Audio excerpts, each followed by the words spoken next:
Hello, it's Miss Campbell and Suze here, and we're going to read to you Thank You, Mr. Falker by Patricia Pollaco.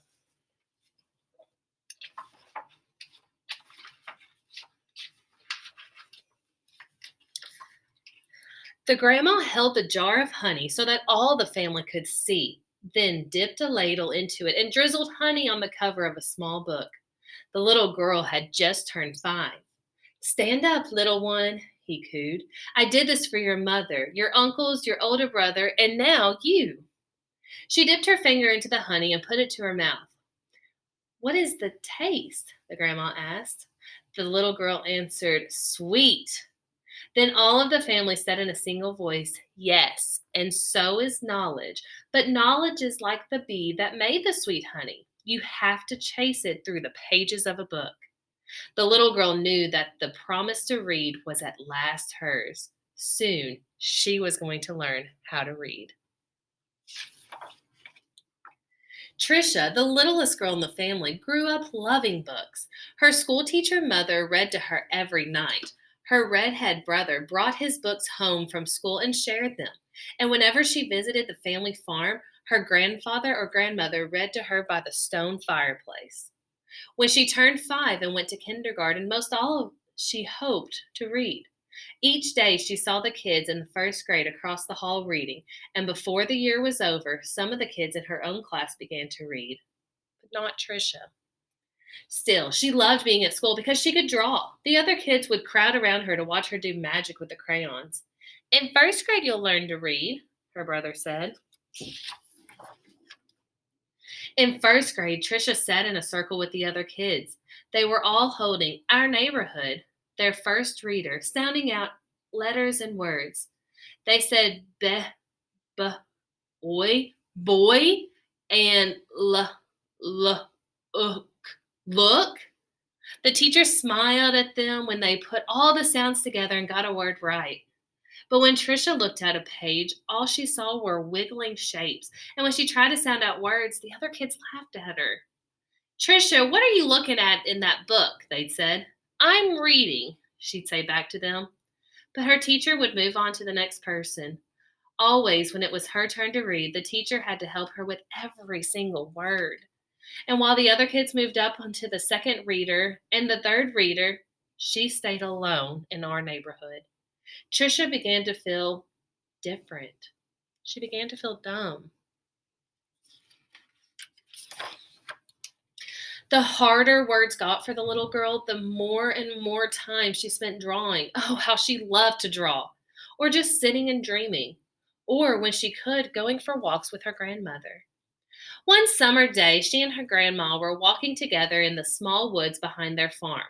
It was twilight. The air was sweet and warm. Fireflies were just coming up from the grasses.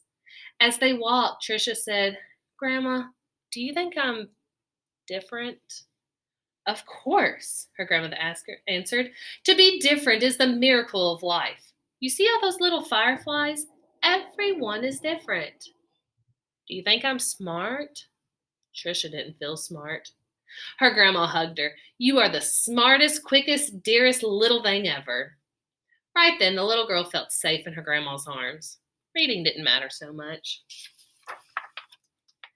Tricia's grandma used to say that the stars were holes in the sky, that they were the light of heaven coming in from the other side, and she used to say that someday she would be on the other side where the light comes from. One evening, they lay on the grass together and counted the lights from heaven. You know, her grandma said, all of us will go there someday. Hang on to the grass or you'll lift right off the ground and there you'll be. They laughed and both hung on to the grass. But it was not long after that night that her grandma must have let go of the grass because she went where the lights were on the other side. And not long after that, Tricia's grandpa let go of the grass too. School seemed harder and harder now. Reading was just plain torture. When Sue Ellen read her page or Tommy Bob read his page, they read so easily that Tricia would watch the top of their heads to see if something was happening to their heads that wasn't happening to hers. And numbers were the hardest thing of all to read. She never added anything right. Line up the numbers before you add them, the teacher would say. But when Trisha tried, the numbers looked like a stack of blocks, wobbly and ready to fall. She just knew she was dumb. Then one day, her mother announced that she had gotten a teaching job in California, a long way from the family farm in Michigan.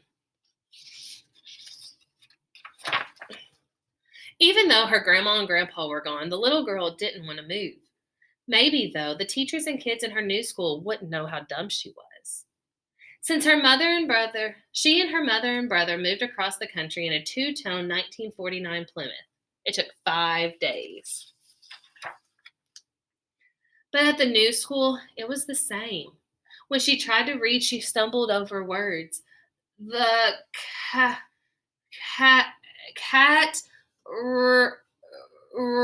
ran. She was reading like a baby in the 3rd grade. And when her teacher read along with them and called on Trisha for an answer, she gave the wrong answer every time. "Hey, dummy," a boy called out on the playground. "How come you're so dumb?" Other kids stood near him and they laughed. Trisha could feel the tears burning in her eyes. How she longed to go back to her grandparents' farm in Michigan. Mr. Falker would stand behind Trisha whenever she was drawing and whispered, "This is brilliant, absolutely brilliant. Do you know how talented you are?" When he said this, even the kids who teased her would turn around in their seats and look at her drawings, but they still laughed whenever she gave a wrong answer. Then one day she had to stand up and read Charlotte's Web, and the page was going all fuzzy when the kids began to laugh out loud. Mr. Falker, in his plaid jacket and his butterfly tie, said, "Stop! Are all of you so perfect that you can look at another person and find fault with her?" That was the last day anyone laughed out loud or made fun of her, except Eric. He had sat behind Trisha for 2 whole years, but he seemed almost to hate her. Trisha didn't know why. He waited by the door of the classroom for her and pulled her hair. He waited for her on the playground, leaned in her face, and called her Toad. Trisha was afraid to turn any corner for fear Eric would be there. She felt completely alone. The only time she was really happy was when she was around Mr. Falker. He let her erase the blackboards. Only the best students got to do that. He patted her on the back whenever she got something right, and he looked hard and mean to any kid who teased her. But the nicer Mr. Falker was to Trisha, the worse Eric treated her. He got all the other kids to wait for her on the playground or in the cafeteria or even in the bathroom and to jump out and call her stupid or ugly. And Trisha began to believe them. She discovered that if she asked to go to the bathroom just before recess, she could hide under the inside stairwell during the free time and not have to go outside at all. In that dark place, she felt completely safe. But one day at recess, Eric followed her to her secret hiding place. "Have you become a mole?" he laughed, and pulled her out into the hall and danced around her. "Dumbbell, dumbbell, maggoty old dumbbell." Trisha buried her head in her arms and crawled up into a ball. Suddenly, she heard footsteps. It was Mr. Falker. He marched Eric down to the office. When he came back, he found Trisha. "I don't think you'll have to worry about that boy again," he said softly. "What was he teasing you about, little one?" "I don't know," Trisha shrugged. Trisha was sure Mr. Falker believed that she could read. She had learned to memorize what the kid next to her was reading, or she would wait for Mr. Falker to help her with a sentence, and then she'd say the same thing he did. "Good," he would say. Then one day, Mr. Falker asked her to stay after school and help wash the blackboards. He put music and brought out the little sandwiches, and they worked and talked. All at once, he said, "Let's play a game. I'll shout out letters, and you write them on the board with a wet sponge as quickly as you can." "A," he shouted. She wiped a watery A.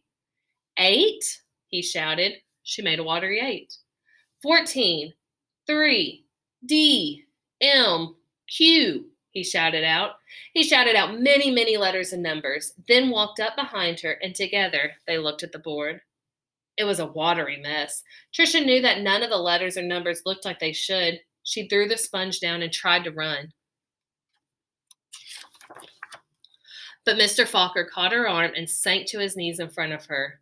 "You poor baby," he said. "You think you're dumb, don't you?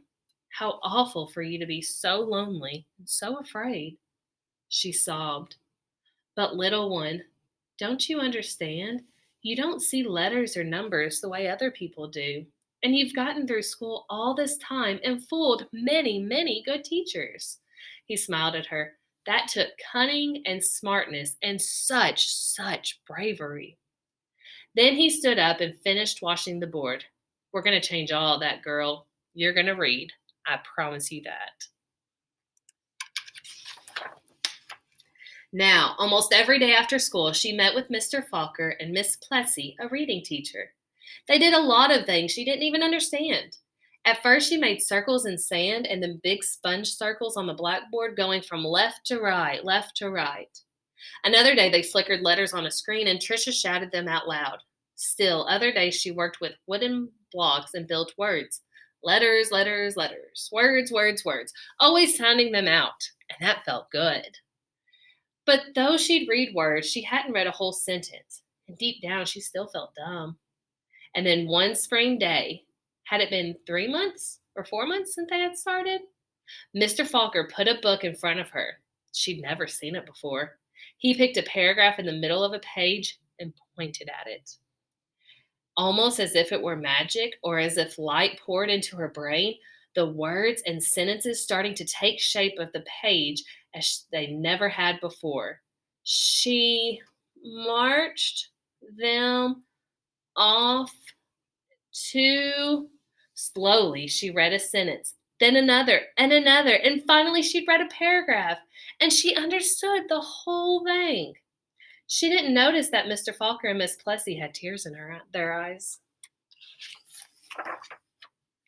That night, Tricia ran home without stopping to catch her breath.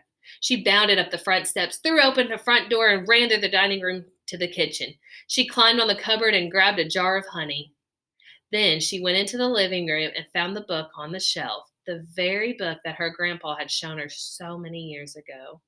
She spooned honey on the cover and tasted the sweetness and said to herself, "The honey is sweet, and so is knowledge. But knowledge is like the bee who made the honey. It has to be chased through the pages of a book." Then she held the book, honey and all, close to her chest. She could feel tears roll down her cheeks, but they weren't tears of sadness. She was happy, so very happy. The rest of the year became an odyssey of discovery and adventure for the little girl. She learned to love school. I know, because that little girl was me, Patricia Pollaco. I saw Mr. Falker again some 30 years later at a wedding. I walked up to him and introduced myself. At first, he had difficulty placing me. Then I told him who I was and how he had changed my life so many years ago. He hugged me and asked me what I did for a living. "Why, Mr. Falker," I answered, "I make books for children." "Thank you, Mr. Falker. Thank you."